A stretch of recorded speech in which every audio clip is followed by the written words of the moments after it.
This is the Advanced Brain Podcast with third-generation neurotechnology pioneer, entrepreneur, best-selling author, music producer, keynote and TEDx speaker, Alex Doman. Improve your mental wellness as Alex sits down with the leading thought leaders of our time about how to optimize your brain, body, and life with the latest and most powerful tools to help you reach your unlimited potential. This episode was previously recorded and released as part of the Sound Brain Fitness series and is being re-released here in the Advanced Brain Podcast. Now, listen in and discover how to become the best version of yourself with Alex Doman. Good evening, everyone. This is Alex Doman from Advanced Brain Technologies. I want to welcome you to this month's Sound Brain Fitness teleseminar from Advanced Brain Technologies. I'm really excited about our guest. Tonight's call is about music and chronobiology, the Salzburg experience. And the way the call is going to happen tonight is I'll be welcoming my guest, giving her an introduction. We'll be discussing our topic, music and chronobiology, and that conversation will happen for about 30 to 40 minutes. And at the end of that conversation, we'll go to a live question and answer session. As you registered for tonight's call, you had an opportunity to submit a question in advance, and we'll be addressing many of those questions that have been submitted. And in addition, you'll have an opportunity to ask a question on my guest live.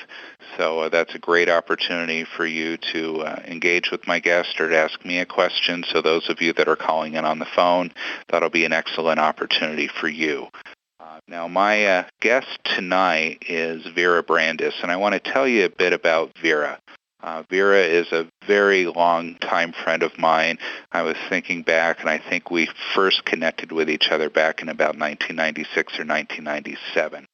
Vera is based in Vienna, Austria, and she is the director of the research program for music medicine at Paracelsus Medical University in Salzburg, Austria. She is also the vice president of the International Association for Music and Medicine in New York, a board member of the International Music and Arts Research Association, Austria, and international program director for the Mozart and Science Congress, and a member of the scientific advisory board for the Fritz Albert Pop Institute. So Vera has been in the music industry for literally decades, starting as a 17-year-old producing a very, very well-known live jazz concert with Keith Jarrett in Koln. So she started very young as a music producer in jazz and world music, then became very interested in therapeutic music and healing music and music medicine. So through the past decade and more, she has been pursuing her research in that area and has really become one of the foremost music media effects researchers on the planet. She's been associated with the University Mozarteum in Salzburg and with many organizations, and I'm very proud to share is a scientific advisory board member at Advanced Brain Technologies and collaborates with us on much of our research as well as our program development. This evening, Vera is going to be Skyping in from Vienna, Austria, where it is presently about 2 a.m. So, Vera, this is an early start for you. So while we're waiting for Vera to call in, I want to talk to you about our topic tonight. Our conversation about music and chronobiology is discussing the science of rhythms and biological responses and the use of chronobiological music treatments that could contribute to the management of different disorders such as hypertension, insomnia, and depression. Hello, everybody. Hello, Vera. Thank you for joining us. I'm just letting everyone know what we're going to be chatting about. So tonight it's okay. We're going to explore 4 key points. One being chronobiology, the science of rhythm and timing. The second being the neural mechanisms of our internal clock. Thirdly, the benefits of music interventions for the treatment of psychosomatic disorders and research outcomes of chronobiological music treatments. So Vera, we got off to a bit of a false start, but we're all here together and so thankful that you have stayed up at this very late hour in Vienna to join us all. Thank you and welcome to the call, and I can't wait for everyone to hear what it is you have to share with them tonight. Okay, hello everybody. I'm sorry we've been a little late, but I've heard you, so I got the entire introduction. Beautiful. Well, okay, chronobiology and music. Let me first elaborate a little bit on my take of chronobiology. Everything in life is rhythm. As you well know, I think. Every cell in our body has a rhythm and a movement. And since everything that's alive, every material that's alive is rhythmically structured, there's really no difference between life itself, chronobiology, and music. It's all the same thing in three different forms that we can experience it. And chronobiology is an aspect of medicine that is as old as medicine itself. If you take Chinese medicine, for instance, a very experienced doctor that practices Chinese medicine just takes the pulse of the patient, and the pulse of that patient tells the doctor practically everything that he needs to know to be able to treat the patient for the health problem that he has. So the music of the body is the dance of the pulses and the heartbeats and all of the rhythms of our organs together. So it's very clear and very natural that music that is created by human beings cannot be anything else but a reflection of the rhythms that form our life. So the question is, when it comes to what chronobiology can do for us, the knowledge of chronobiology through music is to understand, to have the right understanding about the natural chronobiological structure that music can provide to our body. And since we naturally entrain, whether we are awake or asleep, to the speed, the tempo, the rhythm, and all of the micro rhythms, which are all of the notes that are included in the music, that's the question that we have to ask ourselves when we want to heal with music. So does that answer the first question that you've asked me? Yeah, I think very, very clearly we understand what chronobiology is the science and rhythm of timing. And do you know what the origins of this of what this field is? What brought it to bear? Yes, the first scientist that looked at the chronobiological rhythms of the human body was Salzburg. He is still running the Chronobiology Center at the university in Minneapolis, and he is now in his 90s, but he is the scientist that has been basically the founder of the science of chronobiology. And can you speak to what the neural mechanisms are of our internal clock? You know, what's happening in our brain? What is keeping the time? It was thought for a long time that the suprachiasmatic nucleus in our brain is the basic timekeeper of all of the rhythms in our body. And can you repeat that brain center one more time, Vera, so I'm sure everyone can hear that? Suprachiasmatic nucleus.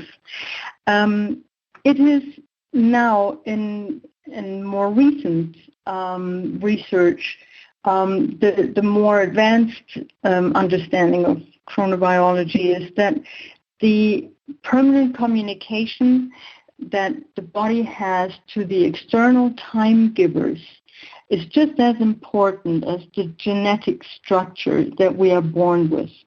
And since life starts in the body of the mother with all of her rhythms, this is how the chronobiology in ourselves is basically generated.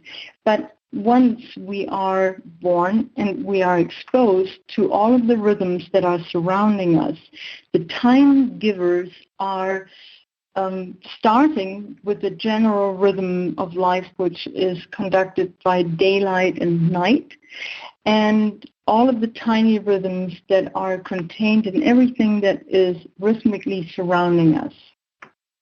So basically our circadian rhythm is structured in such a way that we have a basic rest activity cycle.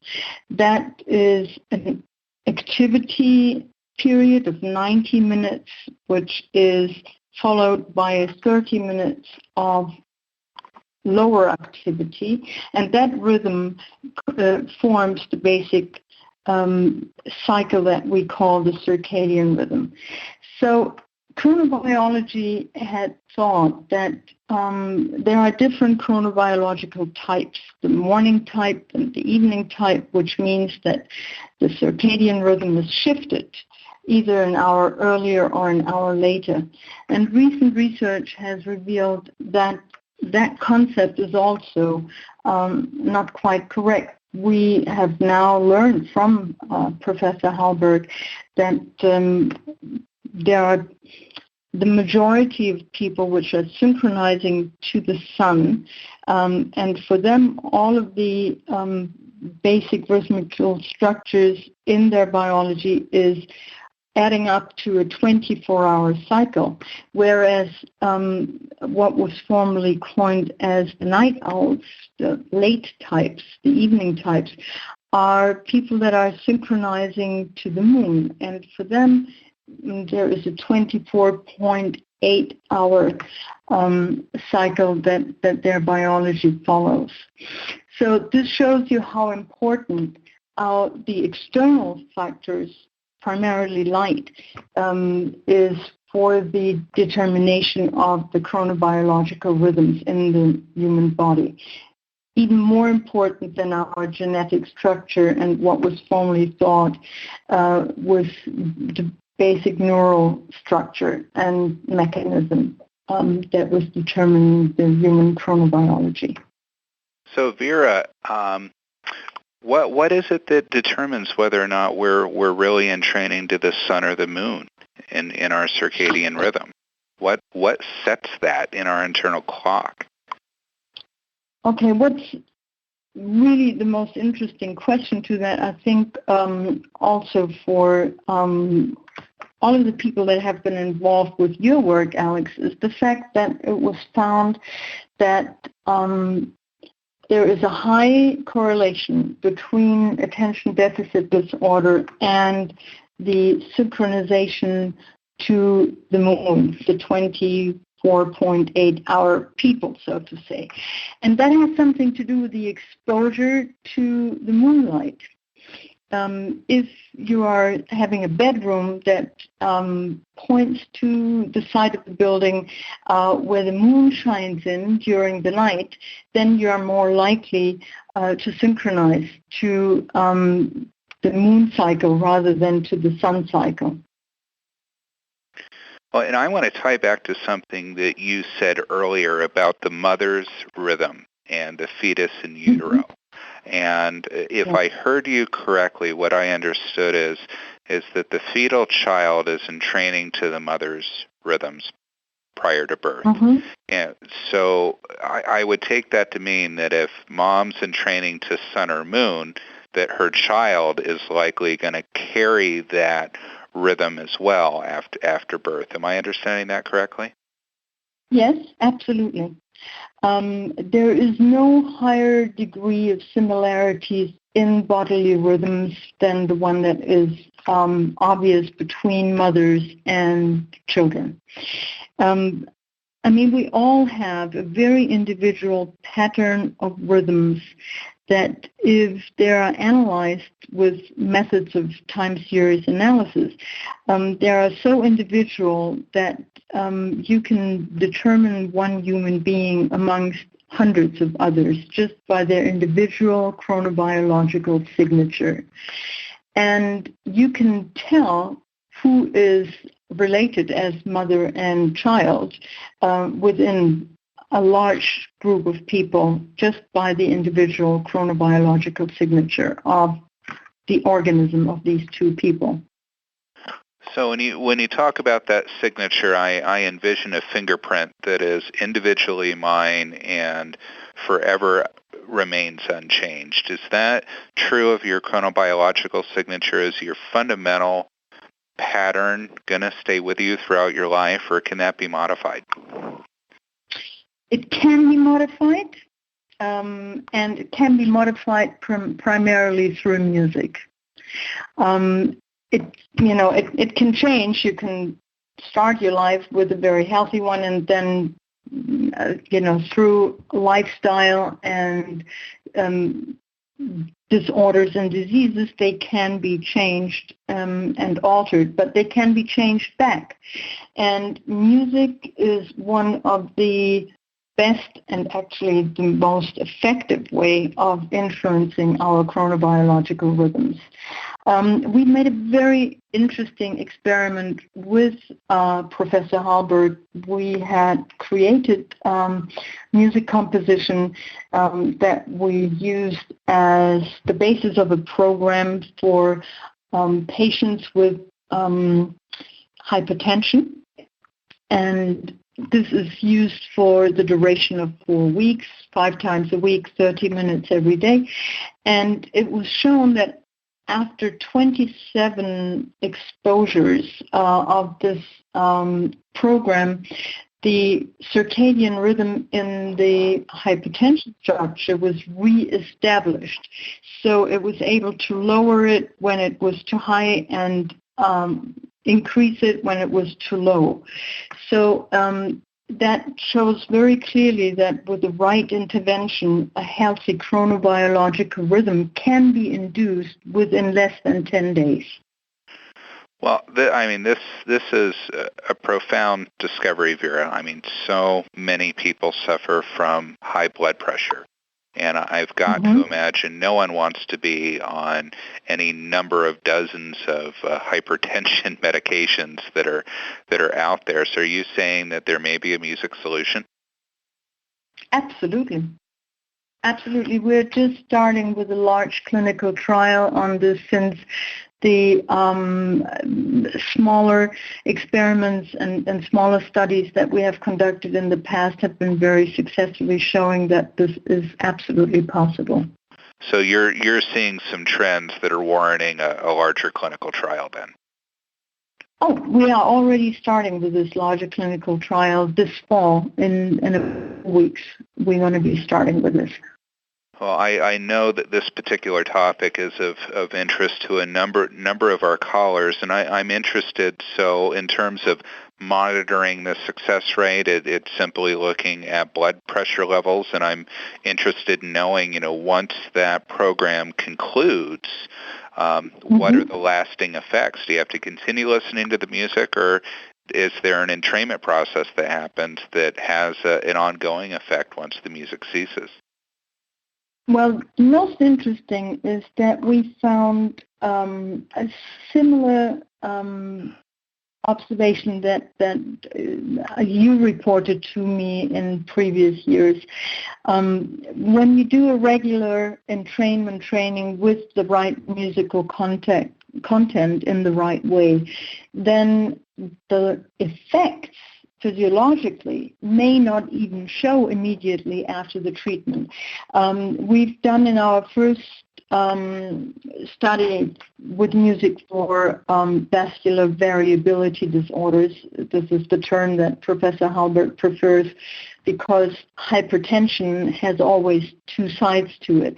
But we saw that when we treated the patients for a duration of 4 weeks, we saw already some progress. But if we waited for 4 weeks without any music exposure following the 4 treatment weeks, that the heart rate variability increased in a way that a normal healthy person would lose heart rate variability in 10 years of their life. So this was an amazing confirmation of these previous observations, that you will have an increasingly positive effect even after you stopped the treatment. And in our depression study, we have seen the same results. We've treated people for 3 to 6 months, but they were, their state of health improved with the time that went by after they finished the treatment. I want to comment on 2 points. I want to address what you've observed and we've observed in clinical studies, then go back to your comment about depression, because I know many people on the call are, of course, interested in that. The many studies, independent clinical trials that have been done with the listening program, which we've developed at Advanced Brain Technologies, and had many different developments in that program over the years. But there's been always one constant in the research, is that we see gains in the recommended treatment protocol, which in most cases is about 50 hours of listening training done 15 or 30 minutes a day over the course of 20 to 40 weeks. Where we see the greatest change is at the end of treatment. Then we see a progression. We see improvement during treatment, but then we see this curve begin to grow in the and it continues, and then it plateaus and it holds. And so one of the things, anytime I'm talking to a researcher about running a trial on our programs, is to always include in that research design that we're making sure to do post-testing several months after conclusion of treatment, because that's where we tend to see our outcomes. There's a neurological consolidation effect that happens where we integrate and we entrain to this, and the body adopts those rhythm and patterns as if the stimulus was still occurring. And you're seeing this in your studies as well. Yes, and this is the chronobiological understanding of what we can do to the brain and to the entire nervous system. Because the balance in the autonomous nervous system, the balance between the sympathetic and the parasympathetic nervous system is such that if we give the right stimulus to both of these aspects, then the variability of the rhythms is reinstalled. And that's the measure of health. When it comes to cardiology, when it comes to neurology, the measure of health is the variability. And this is why it's so crucially important that we use the right programs and the right rhythmic stimulus for the individual patient. There is not such a thing as one treatment for all here, because of the individuality of the chronobiological rhythms of everybody. This is something that we have learned in our research now of 10 years, that the more precise we can assess the individual chronobiological aspects of each person that we are treating, the better we can tailor the program and the better the result is, and the longer the results will last. So, one of the things that I know you found in your depression study, and I'm obviously very familiar with the work that you're doing, is that it isn't just that there is a music effect. It is specific music has specific effects, and I think that's a very important idea for people to understand. In schools, in healthcare systems, in their own personal use, all music has some effect on us, whether we want it to or not. But the fact that we can compose music specifically for a health outcome, or arrange and produce music and modify it for specific outcomes, you're validating through your research. Oh, absolutely. We always study in particular. Yeah, in the studies that we conduct, we always organize them in such a way that we have a placebo, an auditory placebo, something that is an auditory music stimulus that doesn't do anything for the condition. And we always compare two different music programs that we know have different effects and different mechanisms, but we compare the effects with patients that are suffering from the same diagnosis to also demonstrate how very different those effects and the mechanisms are that we can address. That's also something that we have to take into consideration, that there are different ways of treating these conditions, and through these experiments we have found out how we can determine by individual diagnosis at the beginning of each treatment which is the best for what patient. So how do you do that? Can you talk to us a little bit about your research design? Because I think it would be very helpful to understand that this is very high level gold standard clinical trials that are being done. So it would be helpful for people to understand the type of research design being done, maybe the measures that you're using to test change, and how big these trials are. So we have conducted the largest trial ever that was done on music treatments for patients that are suffering from depression. And we knew before we started that there is an individual chronobiological signature that can be found in patients that are suffering from depression. There was a rule of thumb that was known from previous research in the former German Democratic Republic, which says that people that are suffering from depression are in their chronobiological rhythms much slower than a healthy person. And there were other psychological disorders, psychosis and neurosis, that were associated with much faster chronobiological rhythms. So the question was, how do we find the right balance? Because when you look at bipolar depression disorder, then you will have both phenomena in the same patient at different times. So the trials that we are conducting to verify the effect of the music programs that we are developing follow gold standards. There are placebo-controlled, double-blind, large trials are conducted with the same rigorous measures as if we would be testing a new drug that has been invented. And we use all of the test methods that are used in all of the trials where antidepressant medication is tested before they're admitted to be marketed. Incredible. And where is this program being used now? It's used in a number of hospitals and also by psychiatrists and neurologists in Germany and in Austria. We are currently also conducting a large multi-center trial with chronic pain patients. And the next study that we are conducting here in Vienna will be addressing the problem of dementia. There is a high correlation between patients suffering from dementia and their previous history of depression. So it feeds into the same mechanisms.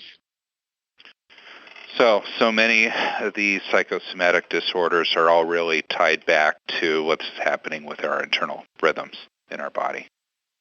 Yes, and we started because the cardiological problems are such an important medical problem that has not been entirely resolved. So we also have treated a lot of patients with arrhythmias, which will, in the next 12 months, most likely also become quite a big problem because they're associated with the sun activity, which is expected to be on a very high level in the next 12 months. So this will not only affect cardiac conditions, but it will also affect the mental health questions, because there is a high correlation between sun surface activity and depression. And we hope that we can help a lot of people with the music programs that we have developed, because these problems will be most likely become very prominent in the next 12 months. So a number of our callers have shared that they themselves suffer from insomnia or have someone in their lives with a sleep disorder. What kind of research and work is being done with music in sleep? And again, how key is our chronobiological rhythm to our ability to sleep at night? The ability to sleep at night is the most crucial health issue that we are facing. And North America is so much affected by this problem because there is so much light during the night. And, that has primarily, I think, the reason for this is security concerns.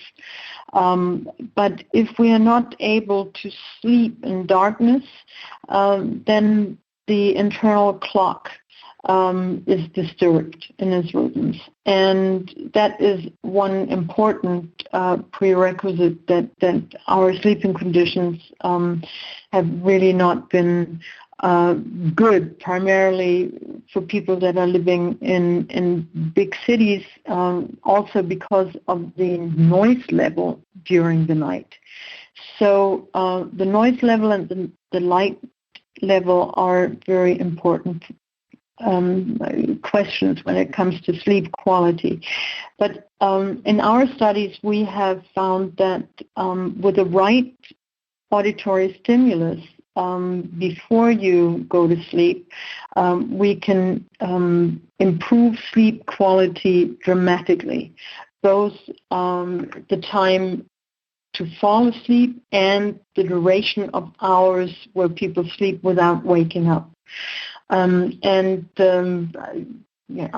think I may say this, Alex, that you and I have collaborated on sleeping program for the past 12 months, which ABT will be releasing sometime within the next coming months, as I understand. Is that right?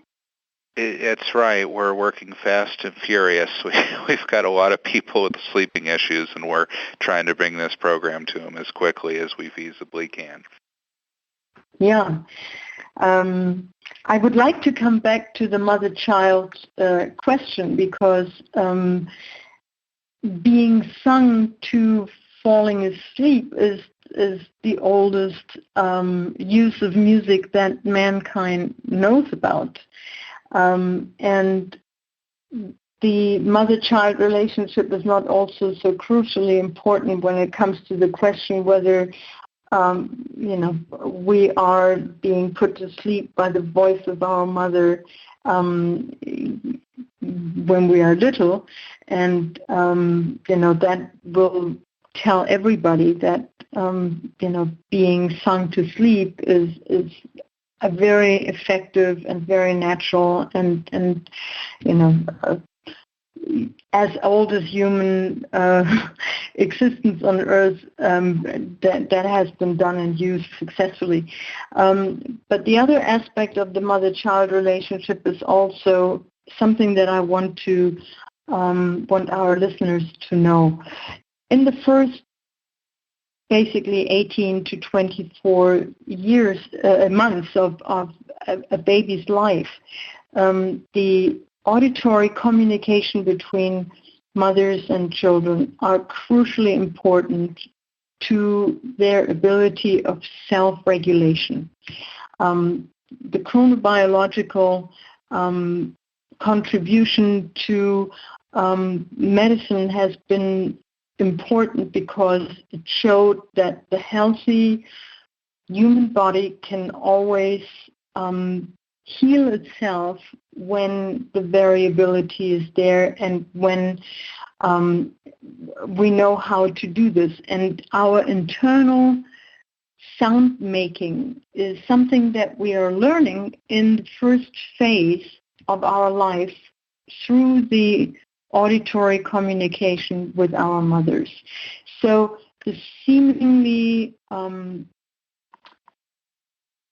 random communication when mothers and fathers speak to their baby rhythmically and in high voices, and always with a particular rhythmic structure, that is talking to the biology of the child directly and installing the ability to self-regulate through rhythmic tonal vocal input that we then later internally create ourselves, and with this ability can always stimulate our own well-being in a very positive way. So if we can learn to self-regulate through making our own sound and music. Mm-hmm. And it's interesting that you comment on that, Vera. You know, through advanced brain technologies, we serve, and our providers serve countless children with sensory processing issues and autism spectrum disorders. And one of the common things that these kids do is that they'll hum. And they'll hum and they'll make noise, and it serves as a form of self-regulation. They're using sound to organize and center themselves and find place and connection so that they can better self-regulate and manage their lives. And this is something we do It's something we do instinctively. Yeah, and this is the question of the origin of music. You know, where does music come from? It comes from the tonal expression of basic emotions. And we talk to ourselves, you know, by making us aware of how we feel, by letting these sounds come out of us. You know, this is the beginning of self-reflection. And when we add it with movement, you know, then music starts to happen because, you know, the sounds that our movements will make in addition to what we do with our voice, we already know that our entire body is a musical instrument. I mean, each living being basically is like a song, and we do it. We continuously do it. If we are, you know, if we manage to understand ourselves as permanently musical existences, then things will be much easier and much more effective when it comes to maintaining our own level of health.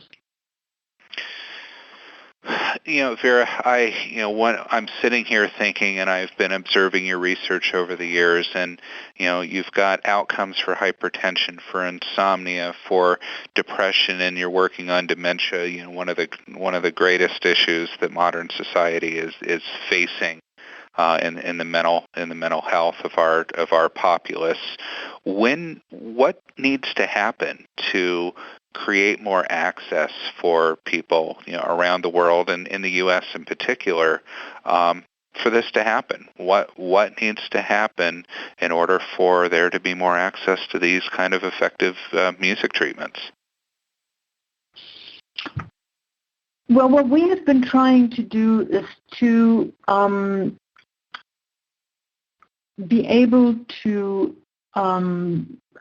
have all of this being accepted by the traditional medical arena. This is why we are conducting these studies in the most rigorous way possible, and this is why we are publishing in traditional medical magazines and journals, and we have successfully done that.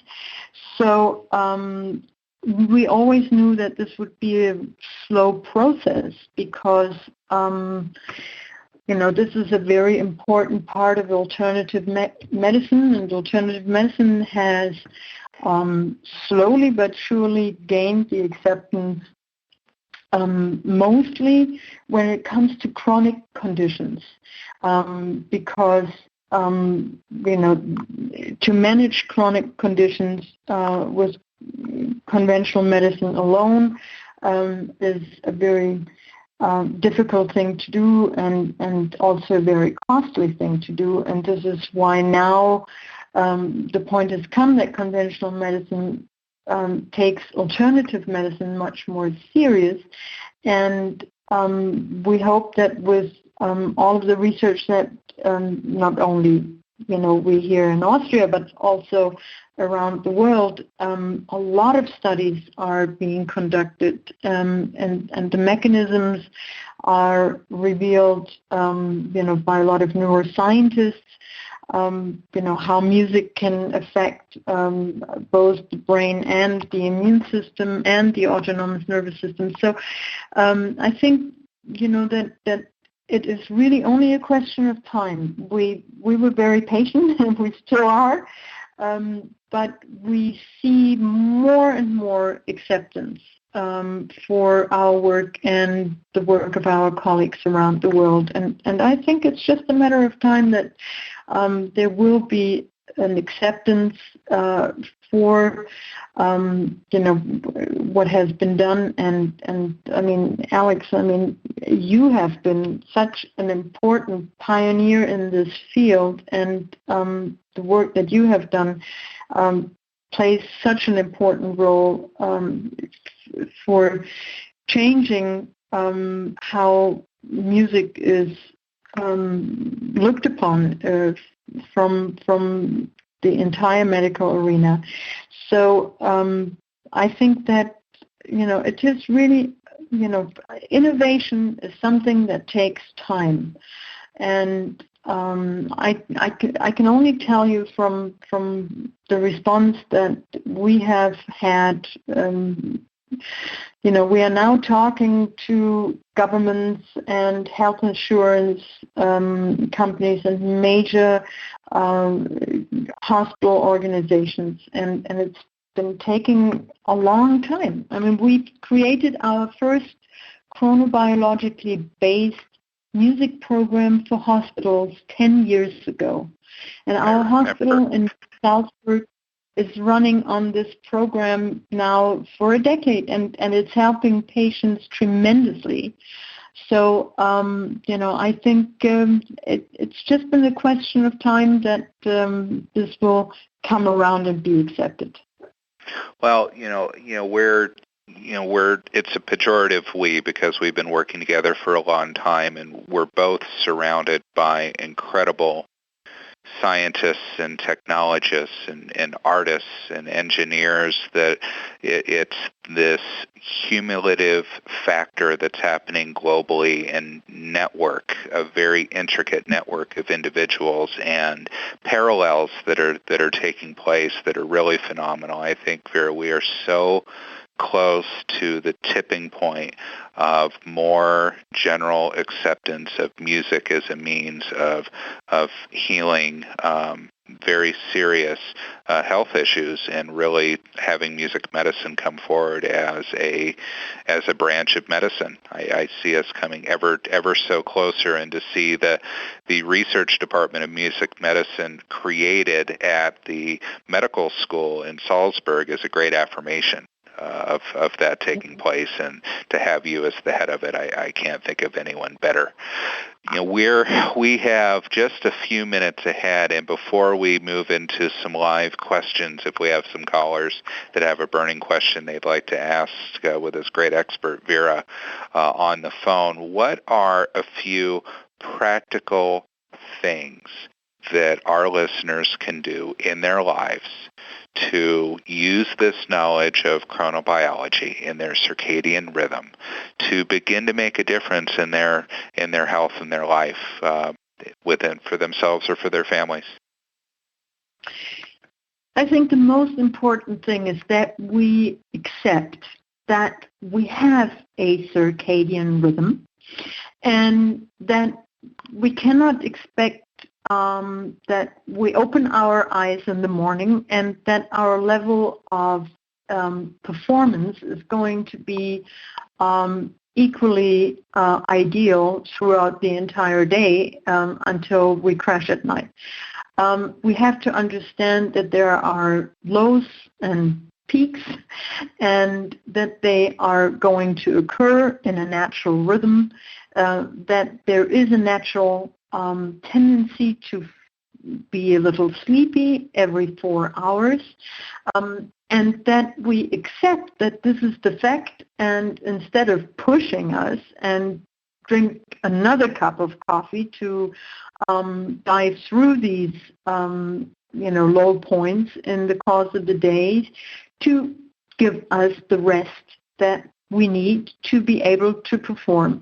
That is, I think, the most important lesson that chronobiology can tell people, is that we can only be as productive as we have maintained our natural, healthy ability to relax. And to encourage that parasympathetic activity in us, to play some soothing, slow music, to give us just a 15-minute rest every 4 hours, will increase our ability to perform at a much higher level in the rest of the time so dramatically that it is an investment that pays off triple and quadruple. Perfect. Thank you so much. I want to give a caller an opportunity to ask a question. If we have somebody in on the phone and you have a question that you would like Vera to answer for you, if you press *7 on your phone, that'll unmute you, and you'll have the opportunity to go ahead and ask a question live. So *7 if you'd like to talk and ask Vera a question. Okay, I'm going to give one more opportunity. I see dozens of callers here on the phone, but no one's asking a question, so we'll go ahead and move forward.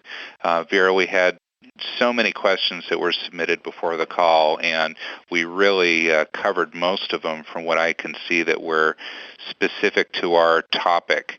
One of the questions that came in from Lillian Dyer is that, are we talking about classical music? Or is this music specifically composed or created for the purposes of improving our chronobiological rhythms?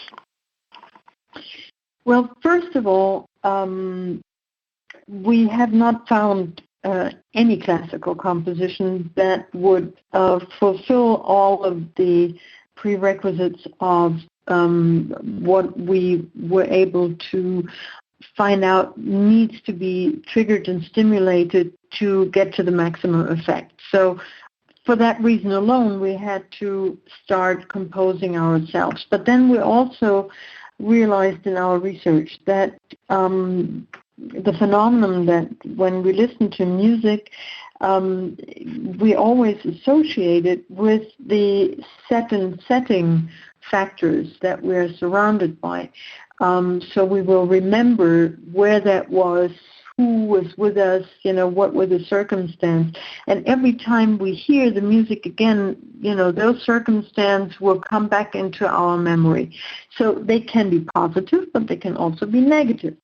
So this is why we've felt that when it comes to treating patients, it would be much more advantageous to use music that is completely and entirely newly produced and composed so that we can avoid potential negative associations that would come up if we would be using music that is already existing.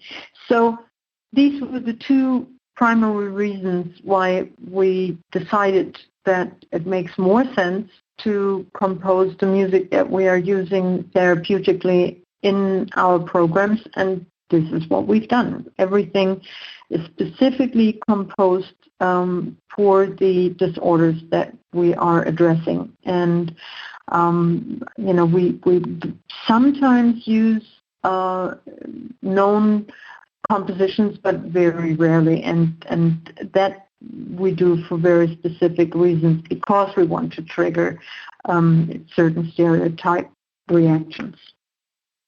Vera, that's a great answer, and I know the time and the care that you and your team at Sanoson puts into producing these programs. Before we wrap the call, where is best for people to learn more about you and your work? We have a website that is www.music-medicine.com. And we also have a site which is the Sanoson site that will be up shortly in English. So that is www.sanoson.at.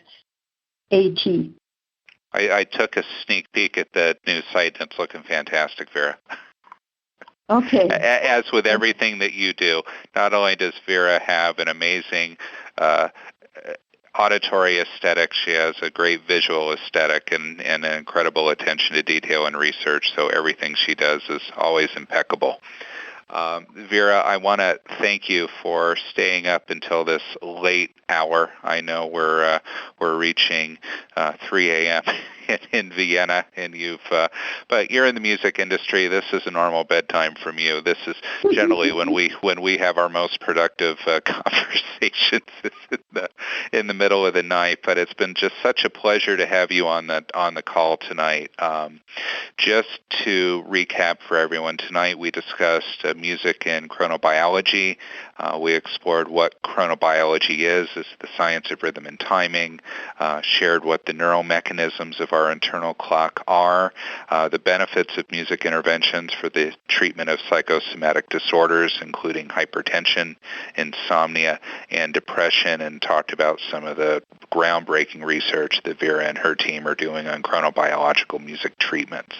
This call will be available in our recording archives at advancedbrain.com in the community section, ABT teleseminars, so that recording will be available later this week to go back and hear the call again, as well as to have an opportunity to share this great call with your friends and colleagues.